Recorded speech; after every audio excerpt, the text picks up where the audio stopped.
Hey folks, today we're going to finish worksheet number 4, problems 5 through 8 in the combined gas law. Alright, we have this gas bubble that's at the bottom of the lake. Now when it gets to the top of the lake, it's under a lot less pressure. So will the new volume be bigger or smaller? Well, clearly what you should have is you should have this little bubble down at the bottom of the lake. As it rises, you'd expect, because there's less pressure pushing in on it, that it would get bigger. So that's going to be my going in position, that I believe this bubble, as it gets up to the top of the lake, is going to get bigger. All right, so let's see what happens. We have a gas bubble. It has a volume of 0.650 milliliters and a pressure of 346 atms. Okay, that's cool. I can deal with that. Sure, thank you. All right, so I've got milliliters, I've got atmospheres. All right. And I get to the top, it's at 1 atmosphere, well, that's real easy. Oh, look, the temperature's constant. All right, so it really doesn't matter what the temperature is. I can do PV over T, P1 V1 over T1 equals P2 V2 over T2, right? Because for me, that's the easiest thing to do. I tend to like my combined gas law, but since my temperature can be anything, if I stick the number, any number in here, let's say 70 degrees Fahrenheit, all right? They're going to cancel each other out. You can put 1 in both places if you feel like it, or you can just ignore them. If you just ignore them, you go back to Boyle's law. All right, so that's pretty simple. All right, let's see what we have. We have atmospheres in both cases. We got milliliters. We're good. So our pressure is 650.650 atmospheres. Let's try this again. Pressure. My pressure is 3.46 atmospheres. Kind of stick volume in there. And my volume is 0.650 milliliters. And that's going to be equal to my new pressure, which is 1.00 atmospheres, and my new volume, which is my unknown. So all I have to do is solve for V2. So it's going to be 3.46 times 0.650 divided by 1. My atmospheres are going to cancel. I'm going to be left with milliliters. And my answer here is 2.25 milliliters. Well, it was 0.650 milliliters. Now it's 2.25 milliliters. It's gone up, let's see, from 0.65 to 1.2 to almost 4 times its original size. So the bubble has grown as it's come up to the top of the surface, right? Which is what we would have expected. It did get larger. All right, how about number 6? A balloon is filled with air at a volume of this many liters at 30 degrees Celsius. It's placed in a freezer. What do you expect to have happen? Well, you put it in the freezer, the molecules start moving slower, so they push out on the inside of the balloon less, so the balloon's going to get smaller. Okay, so we expect the balloon to get smaller. So let's see what we have. We have liters, we've got Celsius. So let's see, we've got P1 V1 over T1 equals P2 V2 over T2. And our temperature starting out at 30 degrees Celsius, I have to add 273. All right, that's going to give me 303 Kelvin. So my initial temperature is 303 Kelvin. And my final temperature is going to be 10 degrees less than 273, or 263 Kelvin. And our volume is starting out at 3.25 liters. Now we're trying to figure out our volume at the end, and oh, look, our pressure is constant. How cool is that? Pressure is constant. So since pressure is constant, we can ignore it. And look what happens. We get a much simpler formula. So we have 3.25 liters divided by 303 Kelvin, which is equal to my unknown, divided by 263 Kelvin. So I cross multiply, because my kelvins will cancel. So 3.25 liters times 263 Kelvin, divided by 303 Kelvin. And my answer here for my new volume is going to be 2.82 liters. Well, it started at 3.25 liters, went down to 2.82 liters. That makes sense because it's smaller. That's what we expected to happen in our freezer. So that's good. All right, number 7. All right, a 0.50 liter container containing nitrogen gas. All right, we have atmospheric pressure. We've got temperature. So we've got our 3 pieces. We have things that are changing. The highest pressure the container can withstand before exploding is 44.1. All right, well, let's see. What are we going to do? We're going to heat the gas. When you heat the gas, it expands, so it gets bigger. So that's what you'd expect, because it tells you that you're expanding. Let's see. What is the highest temperature to which the gas can be heated? Okay, so let's go ahead and do this one. We have what's happening to our volume. Our volume isn't changing, assuming the volume is constant.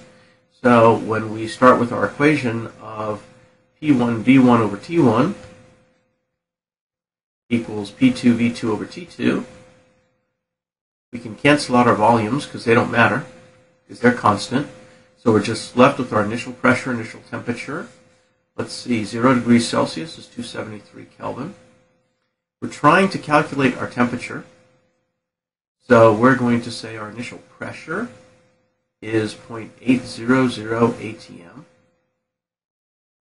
And our initial temperature is 273 Kelvin. And our final temperature is what we want. And our final pressure is 44.1 psi. Darn. We got psi's and atmospheres. Well, let's fix that then. All right, well, let's convert 44.1 psi. Since we already have the other thing in atmospheres, let's go to atmospheres. psi, and we've got atmospheres. And atmospheres is 1, and that's 14.70 psi. So if we convert 44.1 psi into atmospheres, that's 3.00 atmospheres. That's a convenient number. All right, so that's 3.00 up on top. All right, so now we just multiply. We take the 273, multiply it by 3, divide by 0.8. Okay, and that's going to give us divided by 0.8. So that gives us 1,024 Kelvin. Yuck, that's a big number. Well, we have to subtract 273, remember, because we want to go back to Celsius. So that's 751 degrees Celsius. And we've got 3 sig figs pretty much everywhere, so that looks like a good number to me, 751 Celsius. Okay. All right, here's our final question. The weather balloon is partially filled with helium to a volume, da-da-da-da-da. The balloon rises to the stratosphere where the temperature is, yada, yada, yada. Calculate the volume of the balloon. What are the temperatures in Kelvin? What effect does the change in temperature have on volume? How about the pressure? Well, let's think about it. The final question is, does temperature or pressure have more influence on the volume of the balloon? Well, let's see. Let's just think for just a second here. P1 V1 over T1 equals P2 V2 over T2. So let's say that I change my temperature.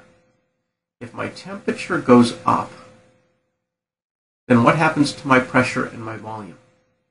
All right, we're looking at the volume. What happens to my volume? If the temperature goes up, the volume goes up.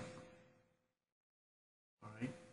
Now, let's look at that same equation. Let's assume the temperature remains constant. If the pressure goes up, what happens to the volume? The volume goes down. So, or if you want to do it this way, if the pressure goes down, the volume goes up. So, here we also can look at it, if the temperature goes down, the volume goes down. So what's actually going on? In the weather balloon, the temperature is going down, and hence that's going to cause the volume to get lower. Okay? And our pressure is going down, which would indicate that our volume would be going up. So our temperature is trying to drive the volume smaller, and the pressure change is trying to drive the volume bigger. The question is, which one wins?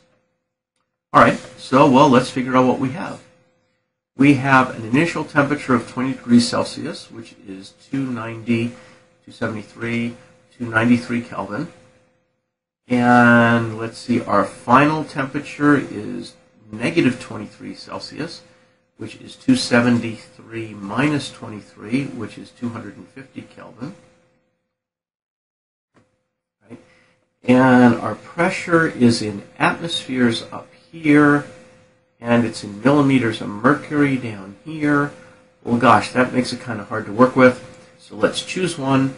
I'm going to choose atmospheres, just because to me I like atmospheres. So if I go 2.28 millimeters of mercury, and I convert that from millimeters of mercury, that's 760 millimeters of mercury, to 1 atmosphere. If I divide that out, I get 0.00300 atmospheres. That's a really small number. Okay. Let's see, what else do we have? We've got liters, so that's cool. We're going to calculate liters. So now we can go and plug it in our equation. So if we do this equation up here, we're going to get our initial pressure. Our initial pressure is 1.30 atmospheres. And our initial volume is 31.5 liters. And our initial temperature is 293 Kelvin. And then when we get up into the stratosphere, our pressure is going to be 2.88 millimeters of mercury. Remember, we changed that to atmospheres over here, so that's 0.00300 atmospheres. And our liters are going to be our unknown. And our temperature we figured out was 250 Kelvin. All right, so we do cross multiplication, we multiply those, divide by what's left. So we get 1.30 atmospheres times 31.5 liters times 250 Kelvin divided by 293 Kelvin and divided by 0.00300 atmospheres. We notice that our atmospheres units cancel and our Kelvin units cancel. That's very important. That tells us that we did all of our unit conversions, because that was something we had to do. We're going to come up with liters as our answer, and our volume is 11647 liters, or to 3 sig figs, it's 11600 liters. Right, so obviously, the pressure, which was causing the volume to go up, had much more of an effect than the temperature change. So the pressure was much more important. Okay, so the pressure change won out. All right, folks, that's it. If you have questions, please see us in our class. We'll be happy to help in any way we can. And have a great day. See you soon. Bye-bye.